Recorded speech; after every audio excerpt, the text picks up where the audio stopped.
नमस्कार विद्यार्थी मित्रांनो, आजचा व्हिडिओ फार स्पेशल असणार आहे कारण की आजच्या व्हिडिओमध्ये आपण आरएनएस इक्वेशनवरचे सगळे प्रॉब्लेम जे आहेत ते सॉल्व्ह करणार आहोत. हा व्हिडिओ जर का तुम्ही पूर्ण बघितला तर सीईटी असो किंवा बोर्ड असो, आरएनएस इक्वेशनवर कसाही जरी प्रॉब्लेम आला तुम्ही इझिली सॉल्व्ह करू शकता कारण की आरएनएस इक्वेशनमध्ये 90% विद्यार्थी चुका करतात, त्या मायनर चुका असतात. व्हिडिओ पूर्ण बघितला की आपण कुठे चुकतोय तुमच्या लक्षात येईल. व्हिडिओ आवडला तर लाईक आणि शेअर नक्की करा. चॅनलला सबस्क्राईब करायला विसरू नका. चला यातला पहिला प्रॉब्लेम बघूया. स्टुडंट आपण आपल्याला काय दिलेलं आहे बघा, एक रिॲक्शन आहे आणि आपल्याला काय सांगितलंय the activation energy for a first order reaction is 104 kilo joule पर मोल आपल्याला दिलेली आहे, बरोबर की नाही? ठीक आहे. The rate constant at 25 degree Celsius is 3.7 into 10⁻⁻5 आपल्याला दिलेलं आहे. And what is the rate constant at 30 degree Celsius. आपल्याला दोन वेगवेगळे टेम्परेचर दिलेले आहे. एका टेम्परेचरचा रेट कॉन्स्टंट आपल्याला दिलेला आहे, दुसरा आपल्याला कॅल्क्युलेट करायचा आहे. आपण काय करायचंय स्टुडंट, आपल्याला जो डेटा लिहून दिलाय अगोदर तो लिहून घेऊ आपण. काय दिलाय आपल्याला? ऍक्टिव्हेशन एनर्जी दिलाय आपल्याला. किती दिलंय? 104 किलो जूल आपल्याला दिलेलं आहे, बरोबर की नाही, पर मोल. मग याला काय करू शकतो आपण? 104 ओके 000 काय घेऊ शकतो आपण? याला जूल घेऊ शकतो. 10⁻³ पण तुम्ही लिहू शकता. त्यानंतर T1 आपल्याला दिलेलं आहे बेटा किती? 25 डिग्री सेल्सिअस. म्हणजेच किती केल्विन दिलेला आपल्याला? 298 केल्विन. आणि K1 आपल्याला दिलेला आहे बेटा 3.7 इंटू 10⁻² काय दिलाय? -4 दिलाय, बरोबर की नाही? ठीक आहे, पर सेकंड. T2 आपल्याला सांगितलंय त्यांनी 30 डिग्री सेल्सिअस म्हणजेच किती? 303 केल्विन.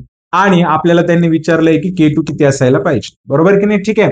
तर आपण काय करणार आहोत, त्याच्यासाठी एक फॉर्म्युला आपण डिराईव्ह केला होता. तुम्हाला जर का आठवत असेल तर तो फॉर्म्युला आता आपण इथे युज करणार आहोत. काय असतं बघा बेटा, लॉग ऑफ K2 अपॉन काय असेल? K1 is equal to EA upon 2.303. इथं काय असेल? R 1 upon T1 1 upon T2 असं आपण घेऊ शकतो, बरोबर की नाही? ठीक आहे. मग काय करायचं आपल्याला? लॉग ऑफ K2 अपॉन काय घेणार बेटा आपण? K1. ऍक्टिव्हेशन एनर्जी आपल्याला दिलेली आहे 14 ओके 104,000 ओके. इंटू काय करणार बेटा आपण आता? इंटू काय करणार? 303 मायनस काय करणार? 298 काय करणार? 298, बरोबर की नाही? डिवायडेड बाय काय करणार होतो आपण? 2.303 इंटू काय घेणार बेटा? 8.314 इंटू या दोघांचं मल्टिप्लिकेशन आपल्याला करावं लागेल. T2 इंटू काय असेल? T1 असेल, बरोबर की नाही? ठीक आहे. मग काय येणार बेटा? याला जर का आपण सिम्प्लिफाय केलं, सॉल्व्ह जर केलं तर किती येईल? 104,000 इंटू काय येणार बेटा? 5 डिवायडेड बाय 2.303 इंटू 8.314 इंटू आता जर का आपण यांचा गुणाकार जर का केला T2 म्हणजे 3 ओके, तर हा येतोय बेटा 90,294. किती येतोय? 90,200 किती येतोय? ओके 94 येतोय. आणि जर का आपण याला सॉल्व्ह केलं बेटा, तर सॉल्व्ह केल्यानंतर आपल्याला जे काही log of K2 upon K1 मिळतंय ते किती मिळतंय? 0 पॉईंट किती मिळणार आहे? 3 मिळणार आहे. आपण जर का याला काय केलं? सॉल्व्ह केलं. मग आता आपण काय करणार? K2 अपॉन K1 आपल्याला घ्यायचंय, तर काय येणार बेटा? अँटीलॉग येणार. काय येणार? अँटीलॉग ऑफ 0.3. दोन्ही बाजूचा अँटीलॉग घेतला की याचा लॉग निघून जाईल. आणि किती येणार बेटा? सांगा फायनल. K2 अपॉन K1 आपल्याला काय मिळणार? अप्रॉक्सिमेटली किती मिळणार बेटा? 2 मिळणार, बरोबर की नाही? ठीक आहे. मग आता आपल्याला काय काढायचंय? K2 काढायचंय. मग K2 इज इक्वल टू काय येणार बेटा? K1 इंटू काय येणार? 2. मग K1 आपल्याला किती दिलेला आहे? 3.7 इंटू 10⁻² मायनस किती दिलेला आहे बेटा? 5 इंटू काय करणार? 2. म्हणजेच किती येणार? सांगा किती येणार? 7.4 इंटू 10⁻⁻5 काय येणार? पर सेकंड. हे आपलं फायनल काय असणार बेटा? आन्सर असणार आहे. होप तुम्हाला समजला असेल हा प्रॉब्लेम कसं करायचा आहे. आपल्याला एक टेम्परेचर दिलेलं आहे आणि त्या टेम्परेचरवरून आपल्याला काय करायचं बेटा? सॉल्व्ह करायचंय, बरोबर आहे?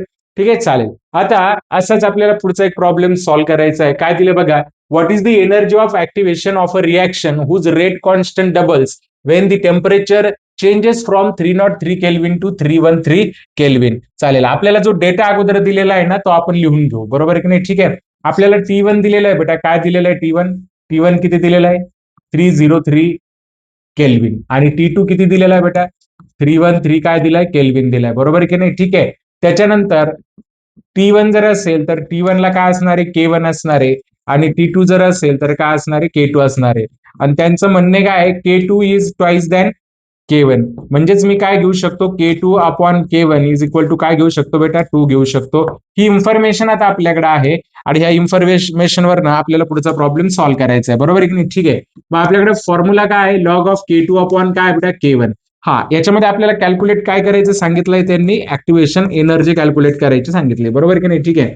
मग काय येणार बेटा? EA अपॉन 2.303 बरोबर आहे की नाही, इंटू काय असेल आर. इथे काय असणार आहे 1/T1 मायनस काय असेल 1 काय असेल बेटा 1 काय असेल T2 असेल, बरोबर आहे की नाही. ठीक आहे, मग काय येणार EA इंटू आता 313 मधून किती काढायचे 303 काढायचे म्हणजे किती येणार 10. 2.303 इंटू काय येणार बेटा 8.314 बरोबर आहे की नाही, इंटू काय येणार सांगा 303 इंटू काय येणार 313 बरोबर आहे की नाही. ठीक आहे, आता लॉग ऑफ K2/K1 आपल्याला काय दिलेलं आहे, लॉग ऑफ काय येणार इथे 2 येणार बरोबर आहे की नाही. ठीक आहे, म्हणजेच काय येणार 10 EA. आता एक खालचा जो गुणाकार आहे तो गुणाकार आपण करून घेऊया म्हणजे मग आपल्याला पुढचा प्रॉब्लेम सॉल्व्ह करायला काय होईल बेटा सोपं जाईल बरोबर आहे की नाही. ठीक आहे, चालेल, यांचा जो गुणाकार आहे तो गुणाकार आपल्याला करायचा आहे, बघायचा गुणाकार काय येतो. ठीक आहे,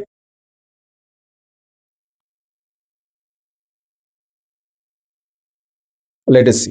ओके, याचा गुणाकार आपण बघूया काय दिलेला आहे 2.303 इंटू 8.314 इंटू किती दिलेलं आहे बेटा आपल्याला 303. ओके, इंटू काय दिलेलं आहे 313 बरोबर आहे की नाही. ठीक आहे, हा आता याचा जो गुणाकार येतोय तो किती येतोय 1815. ओके, 895 बरोबर आहे की नाही. ठीक आहे, मग आता आपल्याला काय करायचं लॉग ऑफ 2 किती येतो बघा EA इज इक्वल टू काय येणार 0.3 इंटू 18. ओके 15895 बरोबर आहे की नाही, मग काय येणार EA इज इक्वल टू आता या दोघांचा जर का आपण गुणाकार केला बेटा या दोघांचा जर का आपण गुणाकार केला तर हे किती येत आहे बघा किती येत आहे 544768 बरोबर की नाही. ठीक आहे, कशामध्ये येणार जूल मध्ये डिवायडेड बाय काय घेणार 10. मग EA इज इक्वल टू काय येणार 10 जर का आपण डिवाइड केलं तर 5447 बरोबर की नाही 47 आणि काय येणार 6.8 काय येणार बेटा जूल. आता आपल्याला फायनल आन्सर जे लिहायचं असतं ते आपण कशामध्ये लिहिणार आहोत किलो जूल मध्ये आपल्याला लिहायचंय, कशामध्ये लिहायचं kilo joule. So activation energy is equal to काय येणार बेटा 54.47. ओके, काय येणार किलो जूल अप्रॉक्सिमेटली किती येणार. ओके, 3 मार्काचा प्रॉब्लेम आहे स्टुडंट हा, किती मार्कांना येऊ शकतो 3 मार्कांना. आणि ऍज युजल सीईटी मध्ये जर हा प्रश्न आला तुम्हाला तर डायरेक्टली तुमच्या समोर ऑप्शन असतील, तुम्ही काय करू शकता कॅल्क्युलेट करू शकता. तर ऍक्टिव्हेशन एनर्जी किती असेल बेटा 54.47 काय असणार आहे किलो जूल असणार आहे. चालेल, नेक्स्ट प्रॉब्लेम आपण सॉल्व्ह करूया. आपल्याला काय दिलेलं बघा नेक्स्ट प्रॉब्लेम मध्ये the rate constant of a reaction at 500 degrees Celsius is 1.6 into 10 raised to 3 per mole per second. What is the frequency factor of the reaction which activation energy is 56 kilojoule per mole. ठीक आहे, तुम्हाला काय काय दिलेलं आहे बघा temperature दिलेलं आहे इथं T1 टेम्परेचरच घ्या फक्त T1 काय असेल लिहिण्याची गरज नाही. किती दिलंय 500 डिग्री सेल्सिअस म्हणजेच किती बेटा 773 केल्विन. त्याच्यानंतर काय दिलेलं आहे तुम्हाला रेट दिलेला आहे म्हणजे के दिलेला आहे तुम्हाला किती दिलेलं आहे 1.6 इंटू 10 raised to 3. आणि त्याच्यानंतर ऍक्टिव्हेशन एनर्जी तुम्हाला दिलेली आहे काय दिलेली 56 किलो जूल. याला काय करायचं 56,000 काय घ्यायचं आपल्याला जूल घ्यायचंय. ऍज युजल जो आर असेल त्याची व्हॅल्यू किती असणार बेटा 8 पॉईंट किती असणार आहे 314. आणि आपल्याला काय कॅल्क्युलेट करायचं आहे ये कॅल्क्युलेट करायचं आहे फ्रिक्वेन्सी फॅक्टर आपण काय करणार आहोत कॅल्क्युलेट करणार आहोत ह्या प्रॉब्लेम मध्ये. सो लेट अस सी बघा काय करावं लागेल आपल्याला फॉर्म्युला काय बेटा आपल्या लॉग ऑफ काय असतं log of K is equal to काय असतो log of A minus EA upon 2.303 काय असेल बेटा RT असेल बरोबर की नाही. ठीक आहे, आता आपल्याला काय काढायचंय बेटा लॉग ऑफ ए काढायचंय बरोबर की नाही. So therefore log of A is equal to काय येणार log of A is equal to काय येणार लॉग ऑफ के बरोबर की नाही. ठीक आहे, काय येणार लॉग ऑफ के येणार आणि प्लस काय येणार प्लस EA अपॉन 2.303 आणि काय असेल RT असेल बरोबर की नाही. चालेल, लॉग ऑफ के आपल्याला काढायचंय म्हणजे काय येणार लॉग ऑफ काय येणार 1.6 इंटू 10 raised to काय येणार बेटा 3 बरोबर की नाही. ठीक आहे, प्लस ऍक्टिव्हेशन एनर्जी आपल्याला किती दिलेली 56 काय दिलेली 1000 डिवायडेड बाय 2.303 इंटू 8.314 आणि टेम्परेचर किती दिलेलं आहे बेटा आपल्याला 773 काय दिलेलं आहे केल्विन दिलेलं आहे. याचा जर का लॉग आपण बघितला याचा जर का आपण लॉग बघितला बेटा तर याचा लॉग किती येणार आहे 0.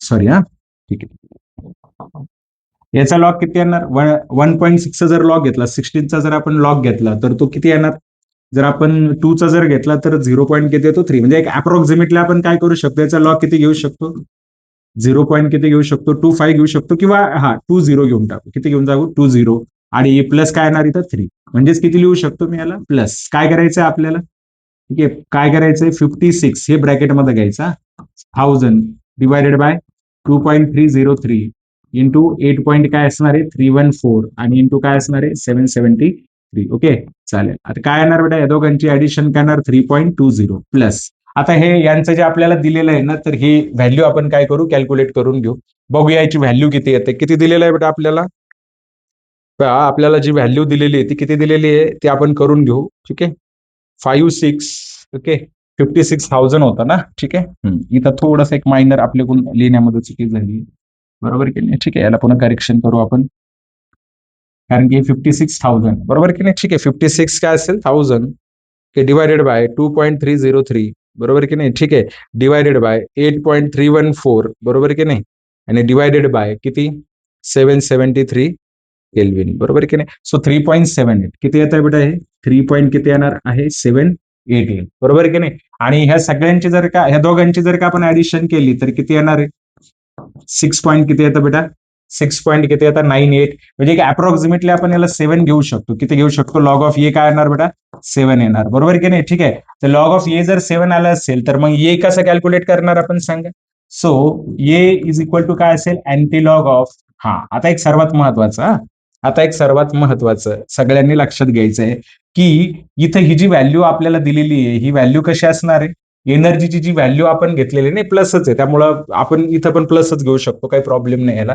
ठीक आहे लॉग ऑफ आपण घेतलेलं आहे ना बरोबर फ्रिक्वेन्सी फॅक्टरच आपल्याला काढायचं आहे प्लस मग अँटी लॉग ऑफ काय येणार बेटा इथं अँटी लॉग ऑफ काय येणार 7 approximately so A is equal to काय येणार 1 इंटू 10⁻⁷ काय येणार याची व्हॅल्यू 1 इंटू 10⁻⁷ ओके हो स्टुडंट तुम्हाला कळालं असेल की फ्रिक्वेन्सी फॅक्टर कसा आपल्याला काय करता येतो कॅल्क्युलेट करता येतो बरोबर की नाही ठीक आहे चालेल याच्यानंतर आता पुढचा प्रॉब्लेम आपल्याला बघायचा बेटा पुढचा जो प्रॉब्लेम आपला असणार आहे तो कोणता असणार आहे the rate constant for the first order reaction आपल्याला फर्स्ट ऑर्डर रिॲक्शनचा रेट कॉन्स्टंट दिलेला आहे बरोबर आहे की नाही ठीक आहे मग हा रेट कॉन्स्टंट कसा दिलेला आपल्याला ओके गिवन आपण लिहून घेऊ अगोदर काय दिलेलं आपल्याला लॉग बेस 10 टू के दिलेला आपल्याला 14.34 मायनस 1.25 इंटू 10⁻⁴ डिवायडेड बाय काय दिलं आपल्याला टी आणि आपल्याला काय विचारलंय कॅल्क्युलेट ऍक्टिव्हेशन एनर्जी आणि आपल्याला काय कॅल्क्युलेट करायचं आहे ईए कॅल्क्युलेट करायचं काय कॅल्क्युलेट करायचं ईए बघा आता आपण काय करू ना या फॉर्म्युल्याला कम्पेअर करूया आपण ठीक आहे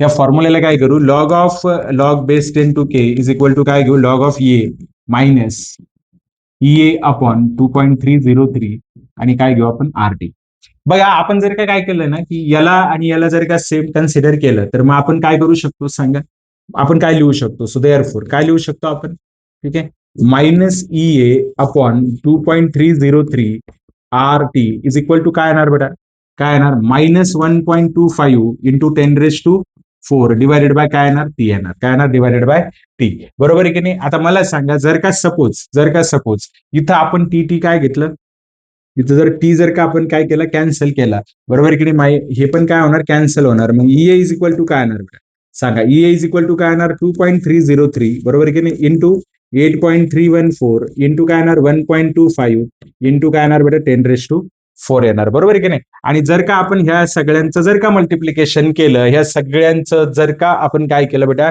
मल्टिप्लिकेशन जर केलं तर मल्टिप्लिकेशन केल्यानंतर जी व्हॅल्यू आपल्याला मिळेल ती व्हॅल्यू काय मिळणार बघा 2.303 इंटू काय येणार 8.314 बरोबर की नाही इंटू ठीक आहे 1.25 ठीक आहे किती घ्यायचं आपल्याला 1.25 आपण घेणार आहोत ओके मग काय मिळेल आपल्याला 23 पॉईंट काय मिळणार आहे 93 इंटू 10⁻⁴ काय मिळणार आहे जूल मिळणार ठीक आहे आणि आपल्याला याला कशामध्ये कन्वर्ट करायचं किलो जूल मध्ये कन्वर्ट करायचं so therefore EA is equal to काय येणार EA is equal to 239.3 into 10⁻⁴ काय येणार बेटा 10⁻³ काय येणार जूल 10⁻³ जूल म्हणजेच किती 239.3 काय येणार बेटा किलो जूल रिॲक्शनची जी ऍक्टिव्हेशन एनर्जी असेल ती किती असणार आहे 239.3 काय असणार आहे किलो जूल असणार आहे होप तुम्हाला समजलं असेल स्टुडंट काय नाही आपण फक्त काय केलंय ना इथं या दोन्ही इक्वेशनला काय करण्याचं काम केलंय कम्पेअर करण्याचं काय केलेलं आहे काम केलेलं आहे बरोबर की नाही ठीक आहे चालेल नेक्स्ट प्रॉब्लेम आपण बघूया what is the fraction of molecules in a gas at 300 Kelvin collide with a with an energy equal to activation energy of 50 kilo joule. Okay, चालेल. आपल्याला काय दिलं बेटा इथे टेम्परेचर दिलंय किती 300 केल्विन. त्याच्यानंतर आपल्याला ऍक्टिव्हेशन एनर्जी दिलेली आहे त्यांनी 50 किलो जूल, म्हणजेच काय 50,000 काय घेऊ शकतो मी जूल घेऊ शकतो. आर ची व्हॅल्यू ऍज युजल आपण किती घेऊ शकतो 8.314 आपण घेऊ शकतो. आणि आपल्याला काय कॅल्क्युलेट करायचं सांगितलंय त्यांनी फ्रिक्वेन्सी फॅक्टर कॅल्क्युलेट करायचं सांगितलंय, बरोबर की नाही. चला, फ्रिक्वेन्सी फॅक्टरचा फॉर्म्युला कुणाला माहिती आहे सांगू शकता. ठीक आहे, काय frequency factor is equal to काय असतं e raise to R T. मी याला काय लिहू शकतो, थोडा इश्यू झाला होता स्टुडंट. आपण पुन्हा आपल्या प्रॉब्लेमकडे येऊया. आपल्याला काय कॅल्क्युलेट करायचंय फ्रॅक्शन कॅल्क्युलेट करायचंय. टेम्परेचर आपल्याला किती दिलेलं आहे 300 केल्विन. त्याच्यानंतर ऍक्टिव्हेशन एनर्जी दिलेली आहे 50 किलो जूल. आपण याला कन्वर्ट केलंय 50,000 जूल मध्ये. आर दिलेला आहे. आपल्याकडे फॉर्म्युला आहे बघा फ्रॅक्शन आरएनएस इक्वेशनचं डेरिव्हेशन घेताना मी सांगितलं होतं तुम्हाला, बरोबर की नाही. मग आपण याला सिम्प्लिफाय करतोय. Log of F is equal to काय येणार मायनस ई ए अपॉन काय येणार बेटा 2.303. ओके, आणि इथं काय असेल आर टी असेल, बरोबर की नाही. आपल्याला एनर्जी किती दिलेली आहे त्यांनी 50,000 काय दिलेली आहे जूल दिलेली आहे. 2 पॉईंट काय येणार इथं 303 इंटू आर ची व्हॅल्यू आपल्याला किती दिलेली आहे. आर ची व्हॅल्यू किती असते 8.314, बरोबर की नाही. इंटू टेम्परेचर आपण किती घेऊ, किती दिलेलं आहे आपल्याला 300. बघा आपण काय करू ना याला सिम्प्लिफाय करण्यासाठी काय करू बघा, मी सांगतो तुम्हाला 8.314 ला ना, ठीक आहे, आपण काय करूया 2.303 इंटू काय करू 25/3 जर मी याला घेतलं 3 तर हे 3 काय होईल कॅन्सल होईल. यांनी जर काय याला मी हे जर केलं तर काय येणार -20 अपॉन काय येणार बेटा 2.30 काय येणार 3 येणार. ठीक आहे, मग काय येणार इथं log of F is equal to आता काय घेऊ शकतो आपण -20 अपॉन काय दिलेलं आहे आपल्याला 2.303 दिलेलं आहे. याचा आपण काय करू शकतो डिव्हिजन करू शकतो. कसं येणार याचं डिव्हिजन सांगा बरं, कसं येणार डिव्हिजन -20 अपॉन किती दिलेलं आहे 2.303. तर याचं किती येतं बेटा बघा किती येत आहे -8 पॉईंट किती येत आहे 68 किती येत आहे लॉग ऑफ एफ. मग आता मला काय करायचंय ना फक्त एफ काढायचंय. मग मी काय करणार अँटी लॉग ऑफ घेणार. कुणाचा अँटी लॉग घेणार -8.68. डायरेक्टली आपण अँटी लॉग काढत नाही. मग काय येणार अँटी लॉग ऑफ काय येणार बेटा -9 आणि इथं किती येणार 32. ओके, काय येणार 32. आणि जर का आपण जर काय 32चं जर बघितलं तर अप्रॉक्सिमेटली किती येतं 2 येतं. म्हणजे फ्रिक्वेन्सी फॅक्टर किती येणार बेटा इथं 2 इंटू 10⁻⁻⁻ काय असणार आहे ओके 9 येणार. फ्रिक्वेन्सी फॅक्टर नाही, fraction of a collision with activation energy. By mistake मी त्याला फ्रिक्वेन्सी फॅक्टर म्हटलंय. ठीक आहे, हा फ्रॅक्शन आहे, असा फ्रॅक्शन की ज्याची जी कोलिजन आहे तर ते कसं असणार आहे विथ ऍक्टिव्हेशन एनर्जी असणार आहे. तर ते फ्रॅक्शन किती असणार आहे बेटा 2 इंटू 10⁻⁻ काय असणार आहे -9 असणार आहे. होप स्टुडंट तुमच्या लक्षात आलं असेल की आपण प्रॉब्लेम कसे सॉल्व्ह करायचे. आणि इथं काही मी बेसिक पॉईंट्स तुम्हाला सांगितले की आरएनएस इक्वेशन तुम्हाला लक्षात ठेवायचंय. सिम्प्लिफाईड फॉर्म आहे हा, ऍक्च्युअली याला असं लिहितो आपण, बरोबर की नाही. आणि काय घेतो ई अपॉन काय घेतो बेटा आर टी घेतो, बरोबर की नाही. ठीक आहे, अशा पद्धतीनं आपल्याला काय करायचं असतं त्याला कॅल्क्युलेट करायचं असतं. स्लोप वगैरेचा व्हिडिओ पण मी बनवलेला आहे, तुम्हाला एक्सप्लेन केलेलं आहे. स्टुडंट हा व्हिडिओ बघितल्यानंतर तुमचे सगळे प्रकारचे प्रॉब्लेम याच्यातून क्लिअर होतील. अजून प्रॅक्टिस करा, अजून काही न्यूमेरिकल असतील सॉल्व्ह करून बघा. नाही कळाल्यास कमेंट सेक्शन मध्ये नक्की सांगा. व्हिडिओ आवडला तर लाईक अँड शेअर नक्की करा. चॅनलला सबस्क्राईब करायला विसरू नका. भेटूया नेक्स्ट व्हिडिओमध्ये, तोपर्यंत बाय.